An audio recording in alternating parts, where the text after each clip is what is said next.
The smell of roast turkey and warm cranberry sauce filled my mom's house, but all I could feel was the usual judgment in the air. Another Thanksgiving with the Thompson family, I thought as I hung up my coat. Another day of little jabs about my life.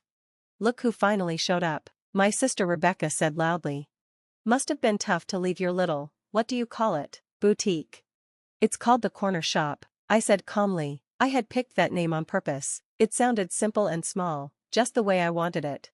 The living room showed what my family thought success looked like: Mom's fancy work awards on the wall, Dad's shiny golf trophies in a glass case, and Rebecca's law degree and partner certificate above the fireplace. And then there was me, Jessica Thompson, the one who owned a small vintage clothing store in downtown Portland, or at least, that's what they believed. Jessica's here, Mom called from the kitchen. I thought you'd be too busy with your Black Friday sale. Isn't that a big day for shops like yours? The way she said shops like yours made it sound like I was running a back alley operation instead of what was actually the flagship store of my retail empire. I managed to get away, I said, following her voice to the kitchen. The staff can handle things. Staff? You mean that college kid you hired? She scoffed. If she only knew that staff meant my team of 500 corporate employees and over 10,000 retail workers across the country, but that was the beauty of my plan, none of them lived here. Something like that, I murmured, reaching for a wine glass. Well, she sighed, at least you're doing something, even if it's not quite what we expected from a Stanford MBA. Ah, my Stanford MBA, the one they'd all assumed would lead me straight to corporate success like Mom's or professional prestige like Rebecca's. Instead, I'd used it to build something they couldn't even comprehend. Speaking of expectations, Rebecca chimed in, swirling her wine. Did you hear about Mom's big news? Reynolds is expanding again. They're acquiring smaller retail chains left and right. I took a long sip of wine to hide my smile. Reynolds Corporation, where Mom had been CEO for the past decade, the company that was about to get the surprise of its corporate life. That's wonderful, Mom, I said. Any specific acquisitions in mind? Oh, you wouldn't know them, dear, Mom dismissed with a wave. Major retail chains, not little boutiques, though I suppose that's more your speed these days. The doorbell rang, announcing more arrivals. Soon, the house was full of relatives, each carrying their own weight in accomplishments and condescension. Still running that tiny store? Uncle James asked during appetizers. You know, I have some contacts in real estate if you're ready for a real job. Thanks, but I'm happy where I am. Happy? Aunt Sarah scoffed. Sweetheart, you're wasting your potential. Your mother runs Reynolds Corporation for heaven's sake, and you're playing shop owner.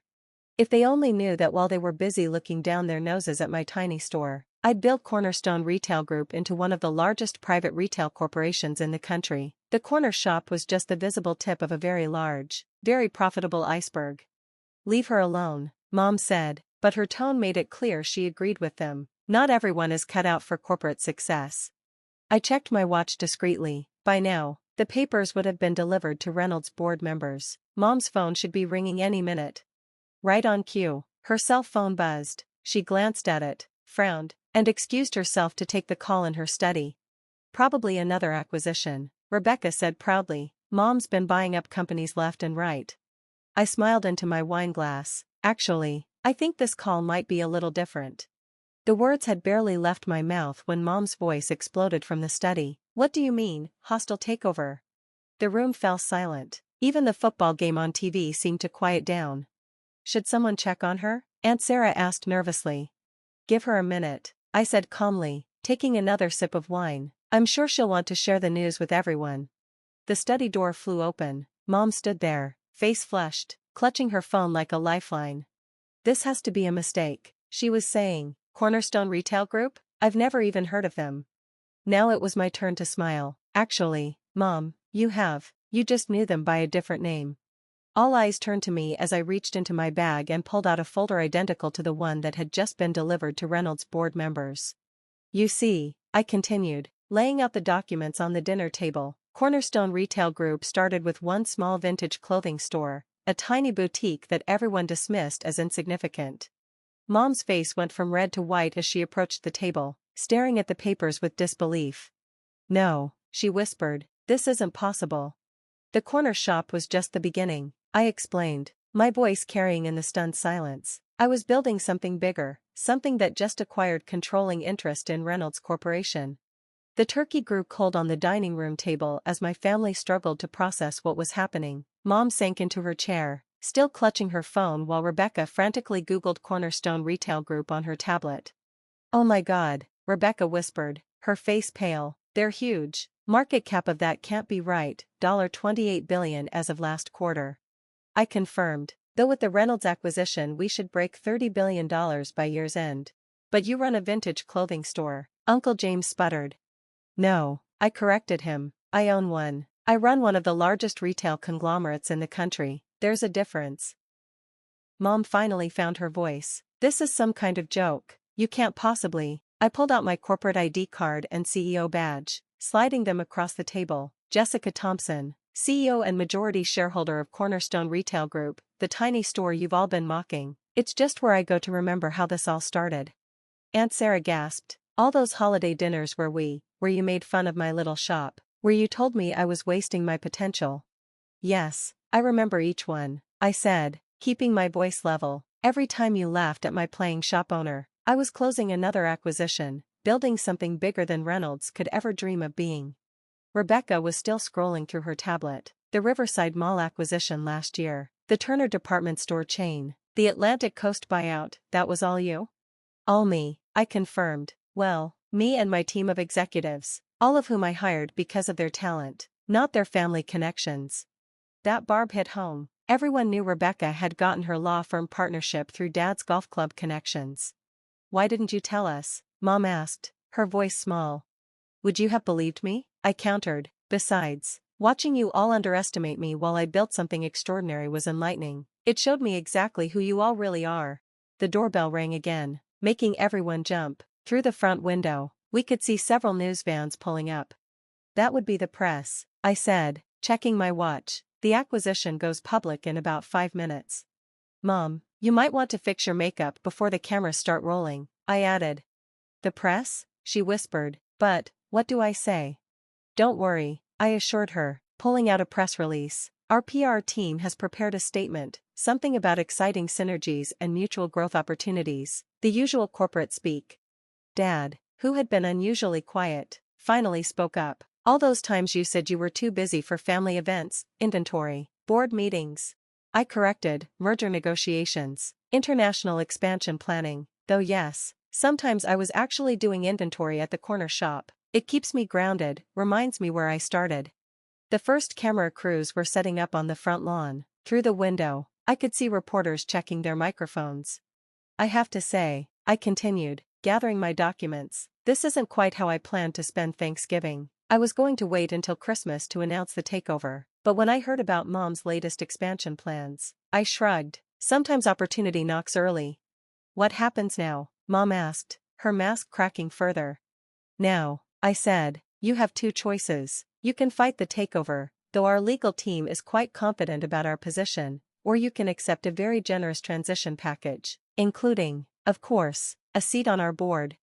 "A seat on your board?" she repeated incredulously. "You're offering me a seat on your board?" "Well, we like to keep successful executives close," I said, echoing her own words from past acquisitions. "Though, of course, you'll answer to me now." The irony wasn't lost on anyone in the room. Rebecca cleared her throat. "And what about the rest of us? What about you?" I raised an eyebrow. "Did you mock my small business?" "Yes." "Did you dismiss my choices?" "Absolutely." "But did you actively try to prevent my success, like some others in this room?" I looked pointedly at Mom, who had the grace to look ashamed. 3 years ago, she tried to block one of my early acquisitions, calling it amateur hour and using her connections to interfere.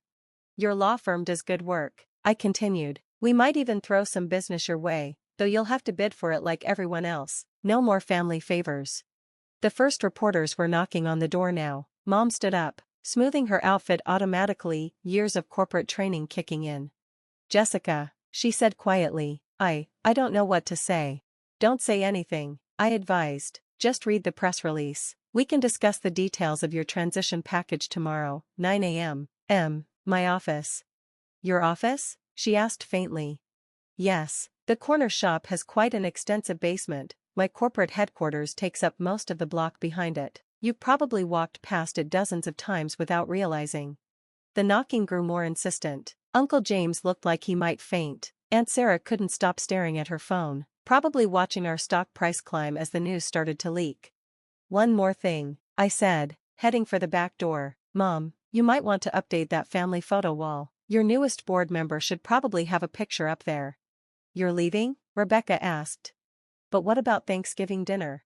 I smiled, but it wasn't entirely kind. I have a company-wide Thanksgiving celebration at the corner shop. All our employees, from corporate executives to shop clerks, eat together. No hierarchy, no judgment, just gratitude for everyone's contribution. That sounds wonderful, actually. It is, I agreed, because unlike this family, my company values people for their work, not their titles or connections. As I slipped out the back door, I could hear Mom beginning her press statement. Her voice was steady as she announced the exciting partnership between Reynolds and Cornerstone. My phone buzzed with a text from my CFO, "Stock's up 12% already, congratulations, boss." I smiled, sending back a quick thanks. Save me some turkey. Walking to my car, a modest hybrid, not the luxury vehicles my family preferred, I heard Uncle James exclaim, "But it's just a tiny shop." How indeed, I thought. While they were busy judging the size of my store, they never bothered to look behind it, never thought to check what else I was building.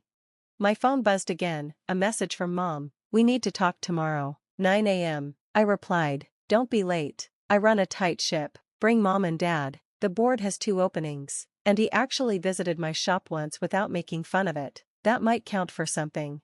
Starting my car, I caught a last glimpse of the media circus in my rearview mirror. The familiar faces of my family were barely visible through the press crowd, all of them probably still trying to process how the daughter they dismissed had just become their boss.